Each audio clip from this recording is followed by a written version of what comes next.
Again, thank you everyone for joining the webinar today. My name is Tim Lee. I am the marketing manager for Cerna Solutions. And the reason we wanted to talk about ransomware versus ServiceNow for multiple reasons. One is that ransomware is trending in the news quite a bit today. It's something that we hear about quite often, and something that people have asked us about. How does ServiceNow specifically address this issue? So that's something we wanted to address. We also wanted to talk about just security operations in general, because for a lot of businesses that have found ServiceNow for their IT department, they're starting to expand it into other departments as well, and security is one of the stronger modules that you can be looking to implement right now for your ServiceNow instance, and one of the smartest ideas you could do right now for your business. So that's one of the reasons why we are doing this webinar today. If you guys have questions, please throw them at us throughout the entire webinar. As soon as it pops into your head, if you'll look over at the control panel for GoToWebinar, you should see a questions option there. Pull that down and type in your question. We will be addressing all of your questions today at the end of the webinar.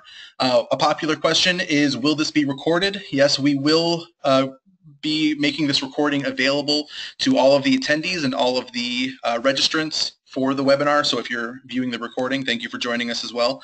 And we will be emailing that out to everyone within the next few days. So yeah, so just let us know if you have any other questions and we'll be happy to address those. Let me see if I have control. I do. For those of you that don't know, or if you're new to Cerna Solutions, we do specialize in ServiceNow consulting specifically. We focus on implementations and integrations, unique product offerings. We focus on security operations as one of our strong specialties, test management services and solutions such as our automated testing solution, Capio, automated testing for ServiceNow, and remote administrative services such as our virtual admin program. I like to get the pitch out of the way early in a webinar so we can focus on the content that you were all here for. But obviously the reason why we're doing this webinar is because we do security operations consulting at Cerna Solutions. And if you guys are interested in asking us any questions, or if you have something coming up that is security related, we would love for you to keep us in mind for that, because that is a strong specialty of ours and something we would love to talk with you about. And one of the things we want to make sure that people are able to do is get your information get your information security off of email and spreadsheets and start being able to turn your security management noise into actionable results. Integrate your ServiceNow with your SIEM, endpoint protection, MDM, vulnerability scanners, and any identity access management that you have. And automate your threat intelligence into your ServiceNow processes. And more specifically, we want to make sure you're able to stay audit ready and able to tackle your security incidents at any time. And one of the reasons why we are qualified to do that is we are one of only 4 listed partners right now with verified security expertise on ServiceNow's Find a Partner tool on their website. Actually, it's one of 3 if you count 2 of those that are listed there as the same company, which you technically could. We have executed the first ever edge encryption implementation for ServiceNow, and we do have experience with government clients, healthcare, and large corporation customers as well. So really of any size, if you're looking for a security solution, we would love for you to talk to us and let us know what your project is and see how we could help you out. So right now, I'm going to introduce the host of this webinar, Logan Murphy. He has 4 years of experience on the ServiceNow platform, but his experience goes far beyond that in the security operations field and other IT-related projects that he has done. And he's right now, as of just this year alone, done about 6 security operations implementations and counting in 2017. And Logan, why don't you go ahead and take it away? Thanks very much, Tim. I wanted to thank everyone one more time. Thanks for taking a little time out of your day to listen to us. I hope you'll get something out of this, and well, heck, I'll guarantee you will. Yeah, and as Tim said, I'm currently on track to do security implementation once a month this year, so love to keep that trend going or even speed it up, so reach out. So I'll give you a brief overview of the agenda today. Let me just get this going. We're going to start with cybersecurity and ransomware. Just, you've heard the terms. Just give you a brief overview on what's going on in security these days and what ransomware is, and in a layman, somewhat technical way. I'll give a brief overview of the product offering itself. Brief demo that will be very quick. Just want to show you on a fresh instance just right out of the box with a little bit of demo data, what these modules look like, so you know what to expect the second you turn it on and start seeing improvements from the product. And then what next? We'll briefly cover what does it look like when we turn this product on day one for your organization, what are the next steps, and what's your future state look like? And then, as Tim said, we'll handle some questions at the end. So if you haven't read it, or if you're in the space, I do highly recommend looking up and obtaining a copy of the most recent Verizon data breach investigations report. There is a fresh one for 2017 recently released, but the data is unfortunately still similar and hasn't changed too much. So, as they said, half of all exploitations happen in a week and a half to about 14 weeks. So let's say your organization has a quarterly patching schedule. You better hope you're getting those critical updates out quickly, or they have three months basically to get in there and exploit your organization. These days we've moved to, rather than a how do we prevent a breach, we've moved to a posture where you just assume that someone has access to your organization and you have to act accordingly. And also from the 2016 report, but similar on the 2017 report, more than 8 in 10 active vulnerabilities at queried organizations were more than a year old. So that's Internet Explorer, that's Flash Player. They're known vulnerabilities with fixes that are still active at organizations, and they're more than a year old. So we're in a place where there's lots of easy wins to be had, and ServiceNow is going to help you get there. So, as Tim was saying, ransomware has been in the news lately. If you've been in the IT space for a while, you've probably seen a couple different variations, things like Tesla Crypt, Crypto Locker, Crypto Wall. Basically, what happens is through one means or another, WannaCry came in via a vulnerability with Windows, but you can also receive it as a unwanted program through email. Could have quote unquote Microsoft give you a call and remote in your computer and run something.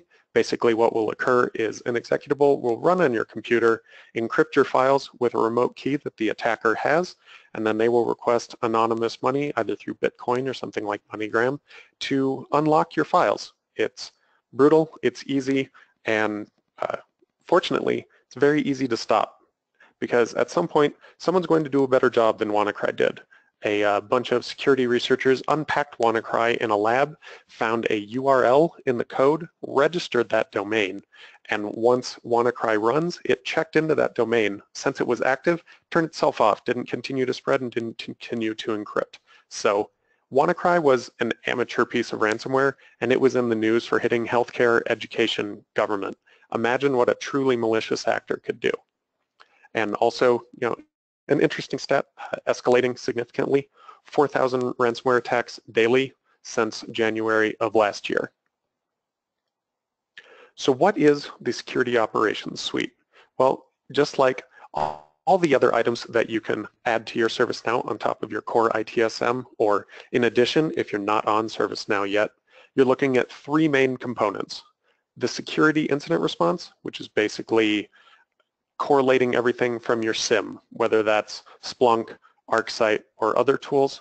Vulnerability response, doing the same for data from your scanner, something like Qualys, Tenable, Digital Defense, and then threat intelligence, which takes information from both of those modules and gives you visibility onto what is affecting your organization and your organization's services. So for example, what application hashes are running often in your environment? What email domains, what IP ranges are attacking you often, helping you prioritize what you're doing.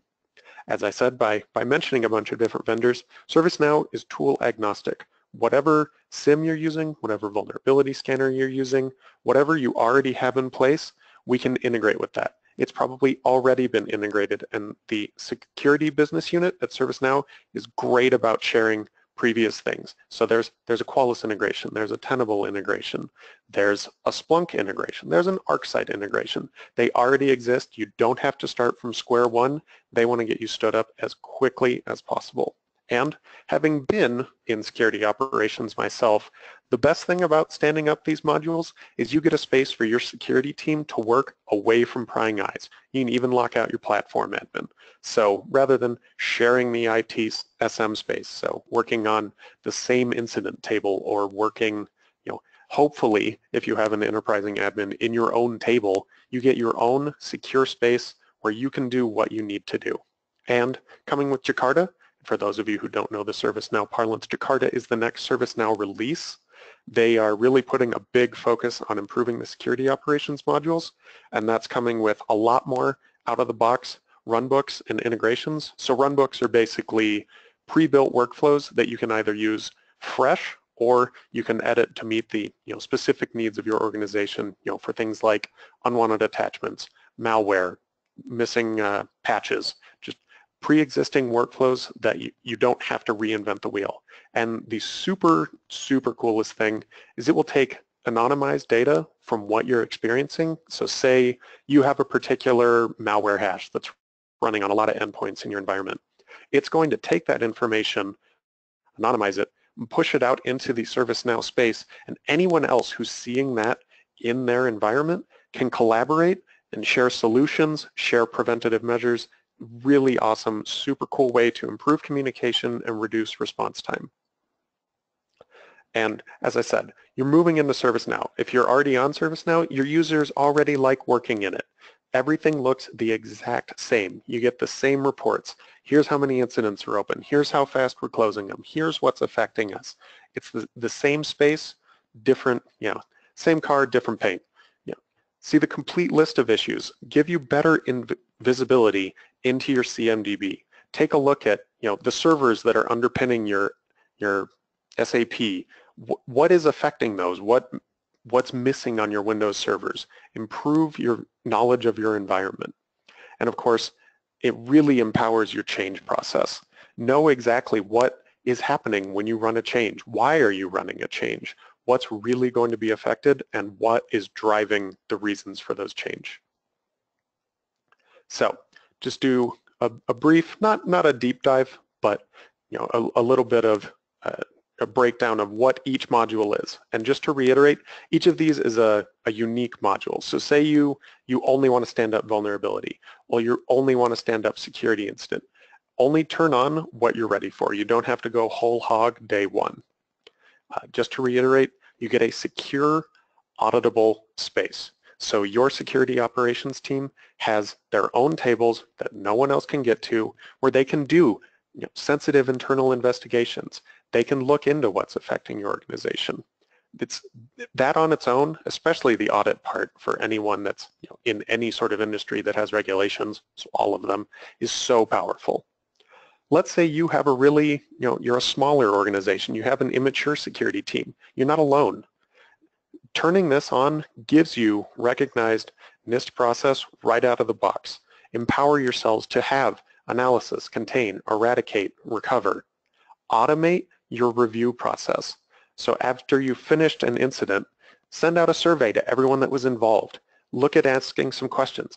Did we really identify a root cause? Did we take the right measures to address that root cause?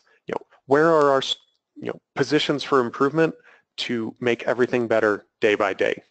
And of course, the real dream with all of this and really the platform itself is start looking at automatic remediation. Let's say you're getting a lot of events about a firewall being attacked from a certain IP range.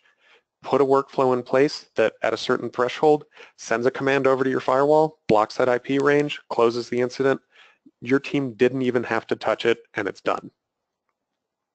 Vulnerability response, I would say, is probably the most powerful. Anecdotally, I had a client where their vulnerability quote-unquote team was only producing spreadsheets from their scanner and passing it to an operational team to do things with. Make a tool do that for you. You should not have to have someone manually doing that. The best thing about this area is prioritizing your work. And I do apologize if everyone hears my cat, but prioritize your work. Your cat is a vulnerability, sorry. So let's say, as I said before, 8 out of 10 active vulnerabilities seen were more than a year old. Sort your vulnerabilities by date. See what your easy wins are. Oh, well, here's this Flash player vulnerability. Let's get that taken care of. Done. Or look at other things. Prioritize by the service. This is affecting our SAP, or this is affecting email. This is affecting our internal databases. Those are the vulnerabilities we want to work on first. Find what works best for your organization. Just like with security incident, automate the process. Once you've reached a certain threshold, let's say your Windows servers are all missing a patch, well, that's critical. Let's get a change automatically created. Once that change is approved, let's automatically have our endpoint tool patch those servers. Then we'll send a command over to our scanner to make sure that it's taken care of and close it out. No involvement from your team, free them to do their jobs. And of course, improve your CMDB. Everyone wants to improve their CMDB. Hopefully you're not just on the help desk. Maybe you are. Here's a huge first step. Maybe you're using Discovery or you're populating from your SCCM or tools like that. Let your vulnerability scanner help. It's going to see everything in your environment that's on the network. Populate your CMDB, keep it up to date, and get real visibility into what is in your environment and what you need to look at.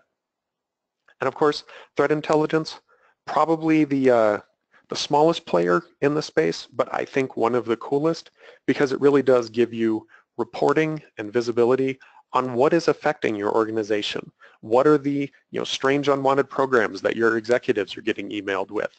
What's the IP range that's blowing up your firewalls? What's the email domain that is sending those unwanted programs? Get visibility on that and then automate it. As I said before, automatically have your firewall block IPs, automatically have O365 block an email domain. Understand which business services are being attacked the most. Maybe you've got a firewall over your email and it's just getting hammered. Figure out where your team needs to work. As I indicated before, just going to do a brief demo. I'm going to Alt-Tab over to Chrome. This is, let me just make it a little larger.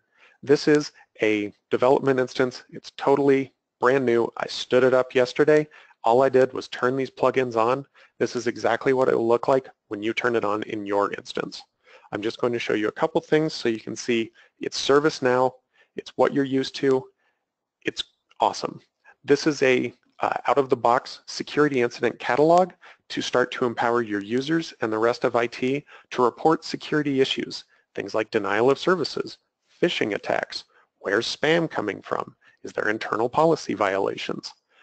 Your team probably isn't mature enough to handle every single request that comes out of the box here. That's fine. They're just a point in the right direction. Here's the reporting overview for the out-of-box security incident module. Give you visibility in what's happening. How many new incidents did you have? How many were closed? What's our time to attach the correct category to it? What's our time to move to the contained state? You're seeing very similar information if you're using incident, problem, change. This is all just getting your security into that same space that you're already happy with the rest of your IT or the rest of your business, depending on how much of the platform you're using.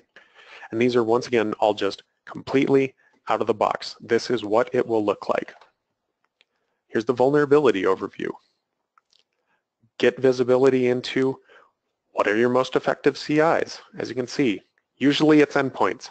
It's always endpoints. Patching is a nightmare. We've all been there. What are the vulnerabilities that are affecting you? See your CVEs or your NVDs or things populated from your vulnerability scanner. How are we trending on closing out vulnerabilities? What are the models? What are the applications that we have vulnerabilities with? Examples like this. Prioritize your work, get visibility onto what's affecting your organization. And here's that same overview, only for threat intelligence. So basically, your indicators of compromise, correlated, ranked, counted. We've got a lot of domain names we don't like, IPs attacking us, files we don't like, bad URLs. As I said, just get that visibility and start trending in the right direction and getting those easy wins. Really is that simple. So what does day one look like? So after talking with Harold, head of the Security Now business unit at ServiceNow, right now they're trying to get customers stood up in 1 week. They want to improve that to, on the first day, turn these on and start seeing those easy wins. All your configuration would be is turn on the integrations for your tools, make sure you're seeing the right fields, populate your groups, go. That doesn't fit everyone's release cycle, but that's where we want to get to. So you've got all your tools centralized in one spot. As I said, It's just an anecdote, but we've all seen this. Every organization has the vulnerability guy who says, well, here's where our vulnerabilities are. Here's what we need to work from. Or you've got a security email box. Get everything in one spot that's auditable, accessible, and actionable. As we've said, get off of email and spreadsheets. Don't have a spreadsheet dump from ArcSight that says, here's where our events were clustered today. Don't work like that. Work on ServiceNow. And as I iterate over and over, don't have your team doing manual work. You don't want to have your security analysts running malware scans, running vulnerability scans. You want them doing the critical thinking and freeform work that you hired them to do. After day one, where do you go from there? Start looking at automation. As I said, that's the most powerful part of this. Start putting in workflows where your team is freed up to do that work I was talking about. Orchestration, not full-on orchestration, but a little bit, and a ton of useful Python scripts come baked right in with these modules. Use those and start getting work done without ever raising a hand. Then start looking at closing the loop. So rather than just a one-way pass of vulnerability information from your scanner, start sending things back that say, all right, we ran it, it's remediated, or we accept that risk. Close that loop, work from your main source of record in ServiceNow, but make sure that all of your tools reflect the same information. And then, same with every other process. Start iterating. So take those workflows that you stood up day one, change them to modify to work with your process. Everyone's different. Some of us don't have any, some of us have too much. Figure out what works for you. Then of course, what's the goal? What are we all working towards? As I said, totally hands-off vulnerability remediation. So, let's bring it back to WannaCry. WannaCry was a known Microsoft vulnerability that the NSA sat on for quite some time. Microsoft released a notification, WannaCry happened, everyone was scrambling to apply a critical patch. Let ServiceNow do that for you. Your vulnerability scanner is going to say, hey, we've got 13,000 endpoints missing a critical Windows update. Have it automatically create a change. Your change board, all they have to do is approve it from their email. It kicks off that deployment from your endpoint management tool, kicks off a scan to confirm success, closes out the vulnerability. You're free to go about your day. You're done. Immediate reaction to events. Maybe you've got ransomware coming in gangbusters in your email. You've got PDFs with weird invoices coming into your executives, to your accounting team. Here's that invoice you wanted. Well, no, it's not. It's Tesla crypt. You've got that hash coming in. You're seeing it 500 times in a day. Maybe that's your arbitrary threshold. Block that. Close it out. No hands raised. Safer. Done. And of course, remain tool agnostic. Whatever SIM, whatever vulnerability scanner you're using today, maybe you're not using that in a year. Keep the same process in place in ServiceNow and change those tools as you find something that works better for you. You don't have to stay with a prescribed set of tools. You're just good to go. And then of course, there are some other modules that kind of complete the security space. GRC always goes hand in hand with security. Sometimes it's all on the same management team. Sometimes, especially at larger, more regulated organizations, it's this strange office off in the corner where everyone uses big words and talks about policy a lot. GRC in ServiceNow translates that mysterious corner office into data in ServiceNow. Put policies on fields. Put policy surveys into things being changed. Let's say you're making changes and you have policy in place where people have to sign off and make sure that certain policies were followed. You can empower and automate that process to loop in everyone involved with those decisions and say, was this policy followed on an auditable survey, or provide an attachment indicates why this policy was not followed. And then of course, for anyone that does any business with Europe, get ready for GDPR. And that's a whole different can of worms, basically, but it will empower you to delineate that data that's associated with EU citizens so you have easy visibility and access to it. And the end point of security is encryption. Security and encryption, tight like this, holding my fingers together. And as I said, we did the world's first edge encryption rollout. Encrypt any field. Obviously, you already have the ability to do what's called column level encryption, a single field, but it's pretty much just strings. Encrypt anything coming into ServiceNow with edge encryption. You control the key. It can be inside and or outside of your network. And just make sure that even if someone was able to go to that specific cell in the ServiceNow database, all they see is gobbledygook if they don't meet all of your edge encryption rules. Once again, that's us. We're Cerna. Talk to us about security. I'm passionate about it. I hope that comes through. I'd love to see you get easy wins like everyone else I've already helped this year. And, All right. Tim, I think that brings us to the questions. Yeah. So I'm gonna put this out to the group right now. If you guys have some questions, now is going to be your last chance over the next few minutes to kind of get those in to us. We did have a few come in during the presentation, but we'd love to get a lot more. If we don't have time to answer all of your questions, shoot the question to us anyway, and we'll make sure to blast out the Q&A answers in the follow-up email to this webinar. One of the questions that we had, Logan, is how can you tell whether or not ServiceNow successfully blocked a ransomware attack? Well, that's easy. As we said, it's auditable and it's reportable. So all you need to know is what was, let's say, the vector for that piece of a ransomware. So for example, with WannaCry, you know the exact ID for the patch that keeps them from coming in, and you'll know the exact hash of the executable that WannaCry ran. You can go into threat intelligence, see how many times that hash ran, and see what actions were taken on it, and you can go into vulnerability, see where that patch was missing, and exactly what actions were taken on it. So you'll have precise visibility onto what came in and what happened with it. Okay. Great.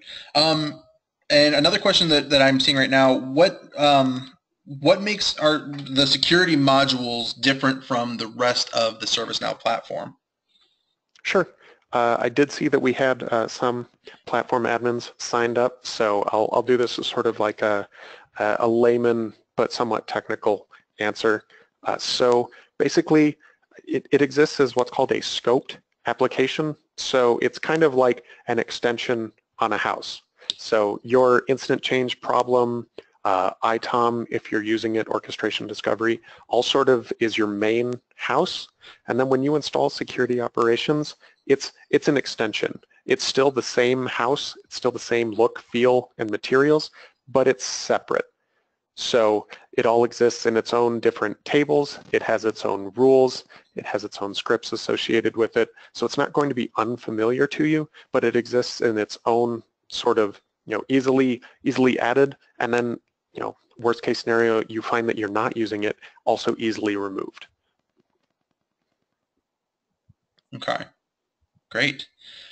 We had someone that wanted some more information on how ServiceNow specifically helps you get ready for GDPR, and I don't know if you need to explain that for the non-European companies out there right now.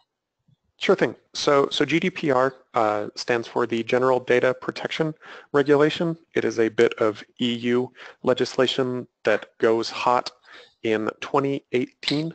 So basically you have a year to get ready for it. And what it really boils down to is if you handle personal data for an EU citizen, you need to have visibility and separation on what that is so that if so requested, you can easily delete it.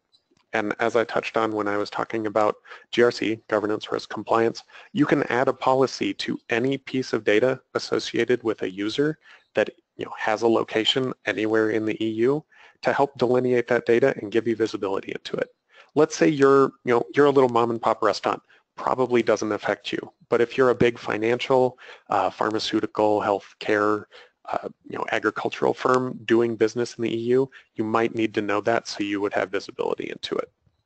Okay, well, great. I think that's pretty much all the questions that we have time for right now. I'm going to go ahead and leave the webinar open for a few more minutes in case anyone does want to get those questions sent in. Otherwise, thank you so much for joining us today. We loved having you. If you have any other questions in the future or want to check us out, go to www.cernasolutions.com, and hopefully we'll have a chance to talk to you guys again very soon. Thank you very much. Yep, thanks, everyone.